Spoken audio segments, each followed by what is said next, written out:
Histoire de sentier vous est présentée par la Capitale Assurance Générale, l'assureur québécois des motoneigistes, Skidoo BRP et Choco. Salut tout le monde et bienvenue à Histoire de sentier. Cette semaine, on s'en va du côté de Parent. Hein? Il paraît que c'est là qu'on peut faire le meilleur hors-piste au Québec. J'ai bien hâte de voir ça, moi. Ha! J'espère que je le vois pas. Je t'ai même pas là, Parent. Bonjour!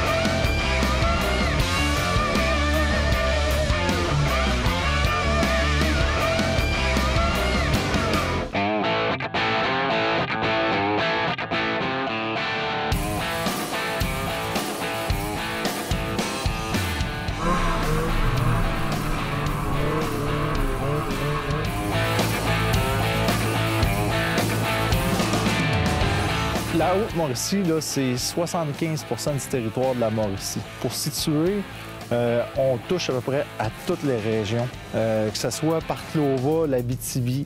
Après ça, on a les Hautes-Laurentides, la Naudière. Après ça, Saint-Raymond-de-Portneuf de l'autre côté. Puis après ça, on a le Saguenay-Lac-Saint-Jean sur le nord. Tous les grands motoneigistes qui font beaucoup de millage dans leur année passent par la Haute-Mauricie. Bien, moi, j'ai un chalet au Lac-Édouard, fait que je me situe pas mal dans ce coin-là, là, autour du Lac-Édouard. Je vais pas mal dans ce coin-là. Mais là, quand on veut un peu plus de neige, on s'exile vers ici, là, Parent, qui est quand même assez proche, là, 2 heures là, proche, on est rendu, puis les chemins sont beaux, fait qu'on monte directement ici en camion, puis on se loue des chalets, puis on va rider ici aux alentours. Là. De plus en plus, on voit qu'il y a des machines qui sont autant sentiers que hors-piste qu'on appelle hybrides. Puis je t'avoue, ça nous apporte vraiment quelque chose de nouveau parce que souvent, on a à faire les deux. Dans le sens au niveau de la promotion, on couvre au niveau des sentiers. Mais qu'est-ce qui est vraiment intéressant pour nous ici, c'est qu'on s'en va en sentier, on voit un champ, on sait qu'on est en milieu TNO, qui est territoire non organisé, qui appartient à tout le monde. Fait qu'on peut tout de suite aller en profiter. Puis c'est plaisant, là, parce qu'à grandeur du territoire, on peut se dire « Ah, il y a plein de places, il faut que tu connaisses des endroits. » Oui, je suggère fortement d'utiliser des guides. Sauf que quand on est arrivé à Parent, on a changé un peu notre horaire de planification pour le tournage. On a décidé, le jour même, d'aller vers un autre sentier. Puis, sans vraiment savoir informer, de regarder sur des cartes, on a trouvé à peu près 5 endroits que personne n'avait été dans un rayon qui est pas plus grand que 10 km du village de Parent. Un des gros avantages qu'on a de venir rouler en Haute-Mauricie, c'est vraiment d'avoir des sentiers qui relient tous les pôles d'attraction, si on veut, les pourvoiries, les commerces. Mais l'avantage, c'est qu'on est partout sur des terres publiques.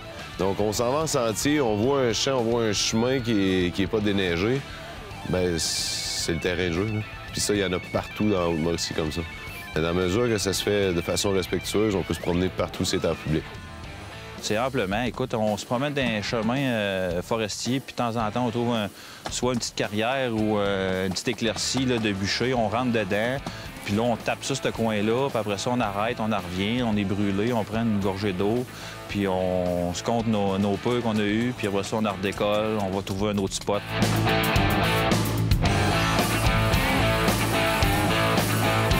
C'est sûr que c'est tellement immense le territoire, là, c'est qu'on se promène, on est à 4 km de Parent sur le sentier, on voit une grande étendue, on rentre là, pas une trace.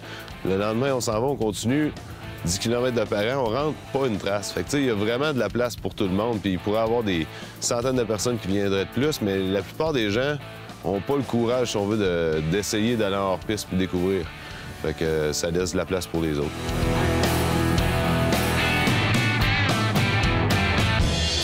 Alors, on adore quand vous nous écrivez à chaque semaine sur Facebook et vous nous montrez vos photos. Et là, il y a Marty Prou, lui, ce qu'il veut, c'est... Il veut flasher un peu parce qu'il y a une maudite belle machine. Il nous montre ici son MXZ 600HO 2006. Oh! Oh! Non, mais c'est de la machine. Moi, j'en ai déjà eu un, Marty, pour de vrai. Bon, moi, j'avais un 800, mais toi, c'était un 600. C'est parce que tu le prêtes peut-être à ta blonde. Ah, on sait pas, ça. Mais moi, ma blonde, je chauffe un 800. Ben, en tout cas, juste dans le garage.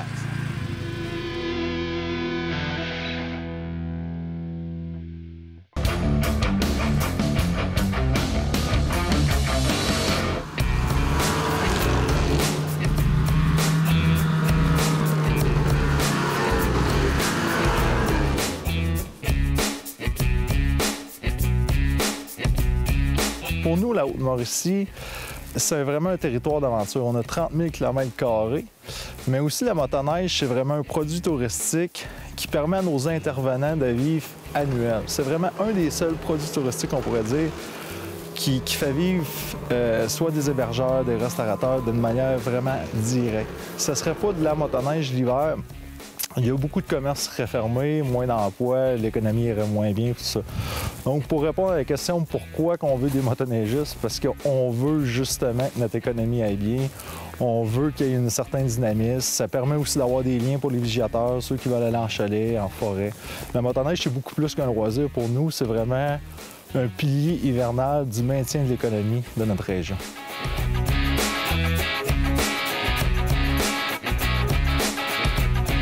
Les outils de promotion pour atteindre les motoneigistes, on préconise beaucoup un moyen qui est plus direct, vraiment dans la cause du motoneigiste, qu'on pourrait dire.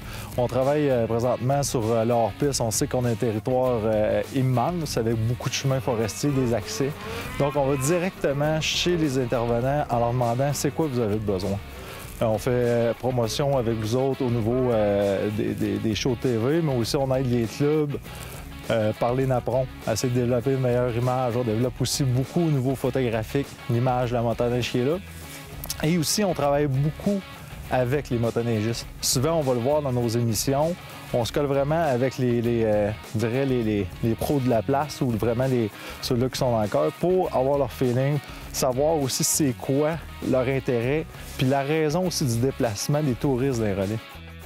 Fait qu'à toutes les fois qu'on se déplace en sentier ou que ce soit en hors-piste, on arrête à des endroits comme ici, ou à Parent ou à Clova, on s'informe les gens.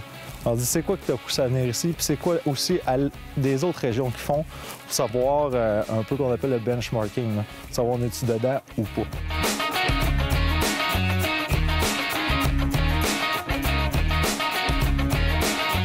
Au niveau du sentier, qu'est-ce qui aide grandement la santé de la motoneige? C'est des clubs. On a 3 clubs qui sont très bien organisés et stables. C'est souvent, le partage est très bien communiqué. Puis le lien aussi qui fait la municipalité avec Frédéric Néel maintient vraiment tout le réseau à ce niveau-là pour les ententes avec les entreprises forestières. Au niveau des sorties du bois, ils utilisent les chemins, détournent les chemins. Une grosse partie de mon travail, dans le fond, c'est de travailler avec les clubs motoneige, les associations, aller sur le terrain avec les bénévoles, mais aussi des pourvoyeurs qui ont leur propre sentier, qui développent leurs propres produits, comme la motoneige guidée. Bon, bien, ça, c'est des petites choses qu'on a faites, qu'on est allé avec eux autres, qu'on les a amenés pour qu'ils deviennent plus professionnels, si on veut.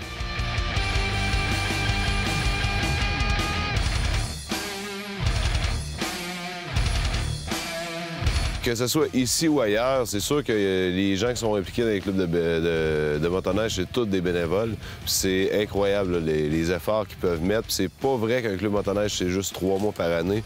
Ces gens-là, c'est impliqué 12 mois par année dans leur club pour la motoneige pour s'assurer tout au long de l'été que les sentiers vont être parfaits pour l'hiver. Juste au sud de Parent, quand on est arrivé, là, il y a eu, avec l'hiver qu'on a connu, il y a eu un coup d'eau dans le fond, là, puis un ponceau qui est parti en plein hiver. On n'a à peu près jamais vu ça. Mais là, on a regardé avec le club pour qu'ils interviennent rapidement, qu'ils sécurisent les lieux pour s'assurer que ça connecte. T'sais, oui, c'est peut-être un petit peu en dehors de mon territoire, mais si le sentier ne relie pas les 2 régions, bien, c'est sûr que les gens ne viendront pas chez nous.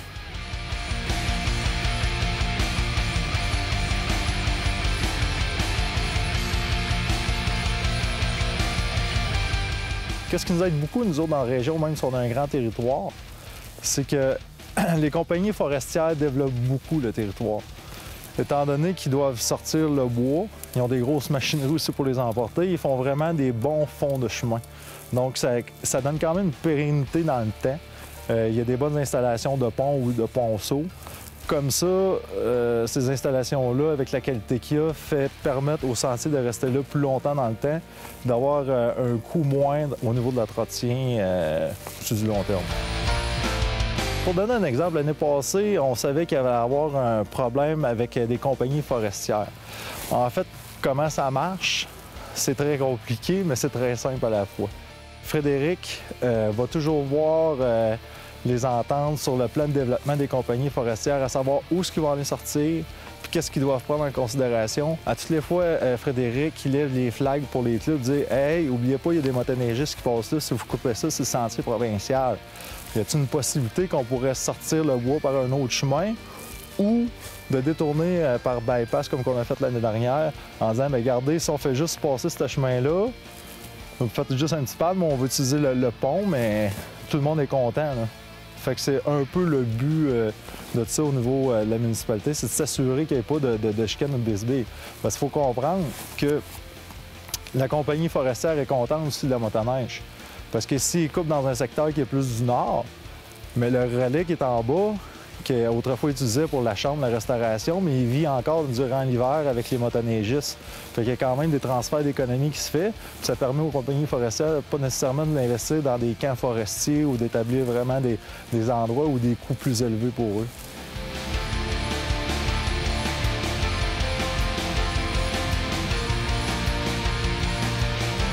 C'est certain que les gens qui sont impliqués dans les clubs dans le Nord, il n'y en a pas beaucoup, mais c'est tous des gens qui prennent ça vraiment à cœur et que c'est des passionnés, là, sinon ils ne seraient pas là.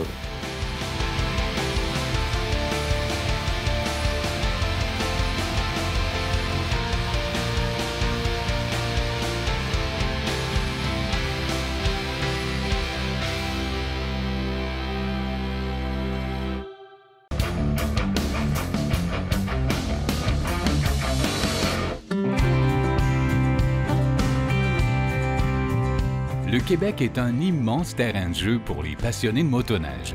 Il bénéficie d'importants réseaux de sentiers sécuritaires, balisés et surveillés, dont plus de 33 000 km de sentiers pour les motoneiges. C'est plus de 182 000 adeptes de motoneige qui prennent plaisir à pratiquer leur loisir. L'industrie des véhicules hors route génère des retombées récréo-touristiques de l'ordre de 2 milliards de dollars annuellement et plus de 14 000 emplois dans l'ensemble de nos régions. Toutefois, on compte annuellement en moyenne 25 décès en motoneige. Les principales causes sont la conduite affaiblie par l'alcool ou la drogue, la vitesse excessive, une circulation non autorisée sur les chemins publics. Le casque est obligatoire en tout lieu lorsque l'on circule en motoneige. Si le casque n'a pas de visière, les lunettes de sécurité sont également requises. Ces règles s'appliquent également aux passagers ou à une personne prenant place dans un traîneau ou une remorque tirée par une motoneige.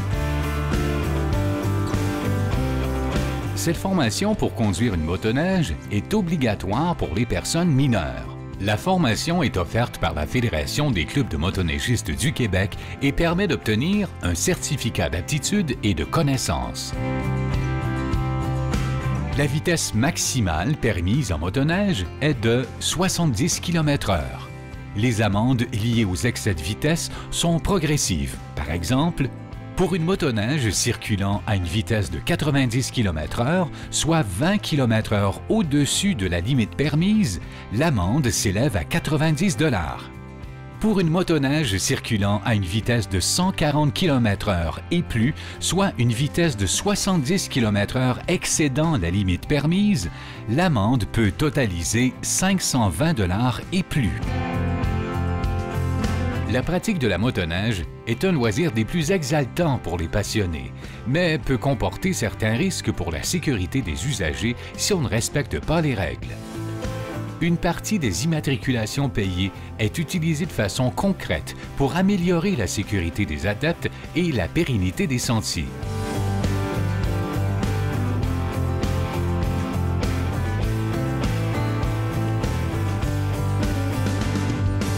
La pratique de la motoneige est un plaisir. Pour que ça le demeure, il suffit de rester vigilant et prudent et de respecter les règles de sécurité. Pour avoir davantage d'informations sur le sujet, nous vous invitons à visiter le site Web du ministère des Transports, de la Mobilité durable et de l'électrification des transports.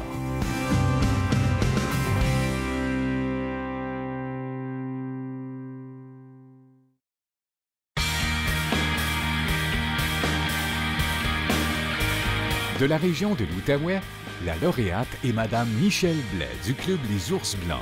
Michèle Blais a été une des fondatrices du Club Les Ours Blancs de Maniwaki en 1977. Au fil du temps, elle y a occupé diverses fonctions et effectué des tâches les plus variées. Elle fut l'une des organisatrices de la toute première journée d'excursion réservée exclusivement aux femmes. Cet événement a connu un tel succès que, à la demande générale, Madame Blais a été chargée d'organiser une randonnée de plusieurs jours. De l'avis de tous, compte tenu de sa contribution exceptionnelle au développement de la motoneige en Outaouais et au Québec, cette super bénévole mérite donc amplement d'être honorée. Bravo, Madame Blais!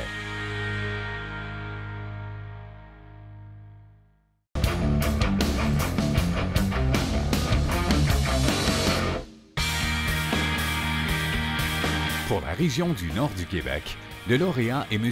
Martin Blanchet du Club de motoneige de Chapais. Martin Blanchet a toujours eu à cœur la sécurité à motoneige.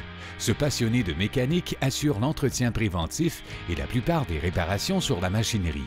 Son suivi des statistiques de consommation de carburant a par ailleurs permis d'en optimiser les techniques d'opération.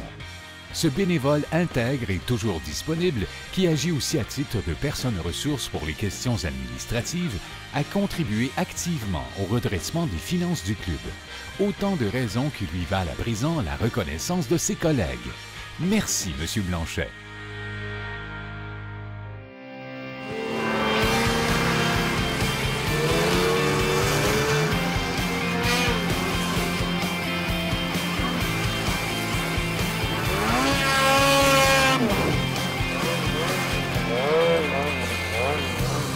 Pour moi, la motoneige, c'est du bonheur en bord. Sérieusement, ça vient pallier au manque de la moto en hiver. C'est vraiment un véhicule, tant qu'à moi, qui permet de tout faire, d'aller partout. Quand on embarque sur une motoneige, surtout comme qu'on avait cette semaine, c'est des motoneiges hors piste. On peut partir soit en randonnée, en sentier qui vont très bien, puis on sort du sentier.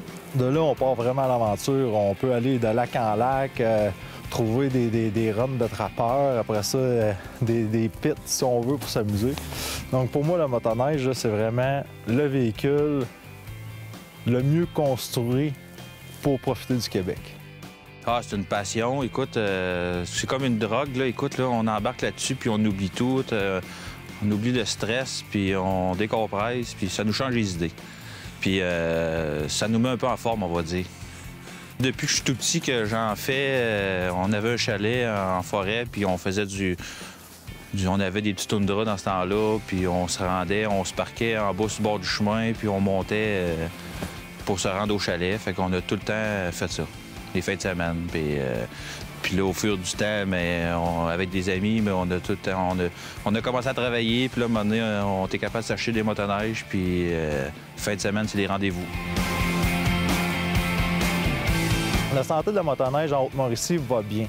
C'est sûr qu'on n'est pas dans les meilleures années de la motoneige dû à la démographie, à les températures qu'on a, mais l'arrivée du hors-piste fait vraiment changer beaucoup au niveau des relais des intervenants puis même du monde qui se déplace pour venir. Avant ça, on était habitué de voir des motoneigistes ou des groupes, beaucoup de groupes de Français qui allaient de relais en relais. De plus en plus, on voit vraiment des groupes qui s'installent à un endroit puis qui profitent vraiment de l'immensité du territoire. Qu'est-ce qui est intéressant pour ça, c'est qu'ils viennent pas seulement en motoneige, mais aussi avec leur véhicule. Ils restent beaucoup plus longtemps parce qu'ils ont une place pour s'établir, ils ont plus de linge, ils peuvent traîner des outils, des pièces, des choses comme ça.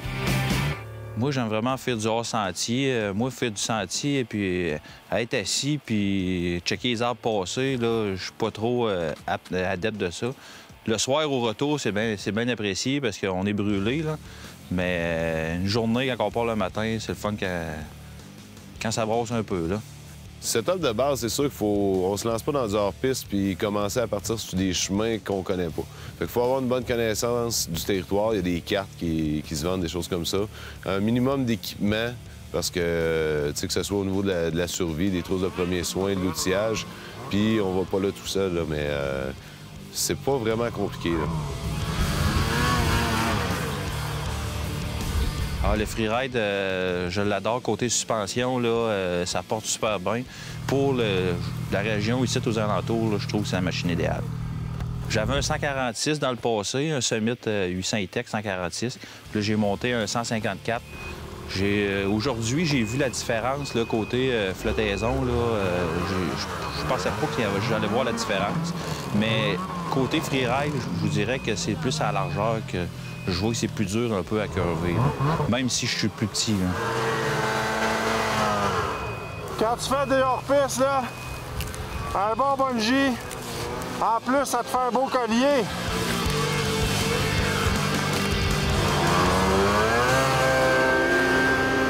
Les motoneiges hybrides, maintenant, là, ils nous permettent vraiment de sortir du sentier. Mais à moins qu'on soit vraiment dans des montagnes avec des gros dénivelés, il n'y a pas de problème, là. Fait que c'est vraiment facile d'aller apprendre. Les chemins forestiers, c'est plaisant pour ça parce qu'on a de l'espace.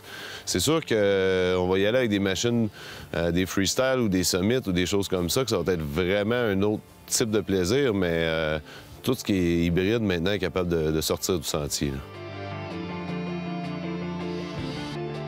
L'arrivée du hors-piste, ça m'a vraiment rappelé les premières fois où j'étais rentré dans la poudreuse avec mon snowboard. Puis on tourne, on a tout le temps ce feeling-là. La seule grande différence, c'est que t'en as tout le temps. En fait, t'arrêtes parce que t'es brûlé. Tandis qu'en ski, faut que tu montes à pied, tu trouves l'endroit, puis quand t'as monté 2 fois, t'es écœuré. Tandis que la motoneige, c'est vraiment à chaque curve, à chaque endroit où on s'en va, on monte les côtes, c'est magique. C'est du bonheur en bas.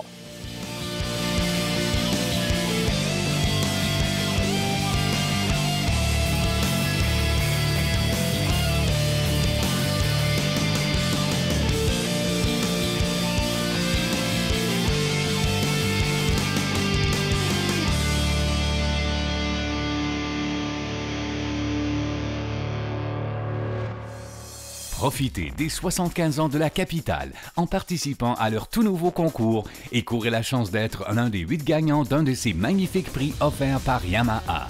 Participez en visitant le rds.ca/HDS.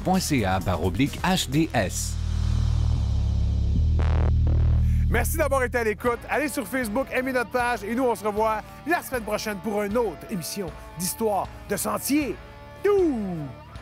C'est-tu bon?